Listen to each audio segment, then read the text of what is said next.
திருப்பாடல்கள் 33ஆம் அதிகாரம் 1 முதல் 8 வரை உள்ள இறைவசனங்கள். புகழ்ச்சி பாடல். நீதிமான்களே, ஆண்டவரில் களி கூறுங்கள். நீதியுள்ளோர் அவரை புகழ்வது பொருத்தமானதே. யாழிசைத்து ஆண்டவருக்கு நன்றி செலுத்துங்கள். பதிநரம்பு யாழினால் அவரை புகழ்ந்து பாடுங்கள். புத்தம் புது பாடல் ஒன்றை அவருக்கு பாடுங்கள். திறம்பட இசைத்து மகிழ்ச்சி குரல் எழுப்புங்கள்.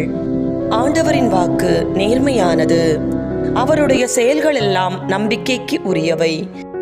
அவர் நீதியையும் நேர்மையையும் விரும்புகின்றார். அவரது பேரன்பால் பூவுலகு நிறைந்துள்ளது.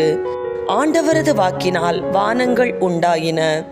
அவர்தம் சொல்லின் ஆற்றலால் வான்கோள்கள் எல்லாம் உருவாயின. அவர் கடல் நீரை குவியல் போல் சேர்த்து வைத்தார். அந்நீரை ஆழ் நிலவரைகளில் சேமித்து வைத்தார். அனைத்துலகும் ஆண்டவருக்கு அஞ்சுவதாக. உலகில் வாழ்வோர் அனைவரும் அவருக்கு அஞ்சி நடுங்குவராக.